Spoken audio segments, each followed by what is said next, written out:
আজকে তোমরা সারাদিন খেলা করেছো, তোমাদের বয়সী শিশুরা।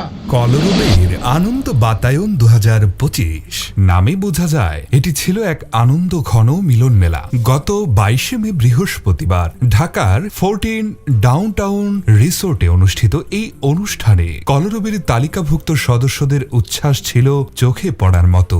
গান, আড্ডা, হাসি সব মিলিয়ে যেন এক উৎসবের আমেজ। তবে উৎসবটা যেন একটু বেশি হয়েছে। যে কোনো উৎসবে এমনটাই হয়, কিন্তু কলরবেরটা বেশি চোখে পড়ছে এই জন্য কারণ কলরব হচ্ছে মিডিয়ামুখী একটি সংগঠন।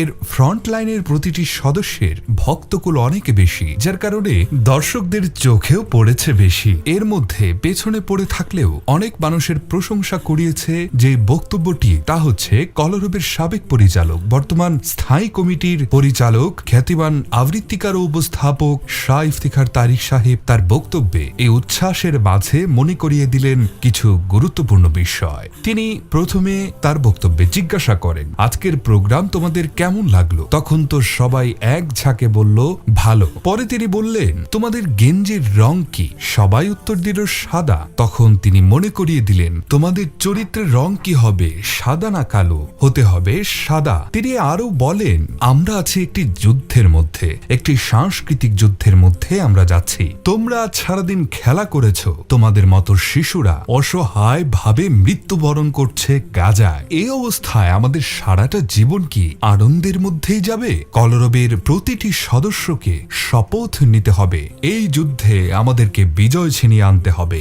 এই বক্তব্য তিনি আমাদের আনন্দের মাঝে মানবিকতা ও সচেতনতার গুরুত্ব স্মরণ করিয়ে দিলেন। আনন্দের সাথে সাথে দায়িত্ববোধ যে গুরুত্বপূর্ণ তা তিনি সুন্দরভাবে উপস্থাপন করেছেন। জীবনে চলতে হলে আমাদের আনন্দ, বেদনা সবকিছু মিলিয়েই চলতে হবে। মাঝে মাঝে নিজেকে রিফ্রেশ করার জন্য একটু হইহুল্লোড়ও করতে হবে, কিন্তু অ্যাজ এ মুসলিম হিসেবে আমাদের কিছু দায়িত্ব রয়েছে, সেই কথাটি এই বক্তব্যে আমরা পেয়ে গেছি। আনন্দ বাতায়ন 2025 ছিল এক আনন্দ ঘন অনুষ্ঠান। তবে শাহ ইফতিখার তারিক সাহেবের এই নসিহত আমাদের মনে করিয়ে দেয়, আনন্দের মাঝেও আমাদের মানবিকতা ও দায়িত্ববোধ বজায় রাখতে হবে।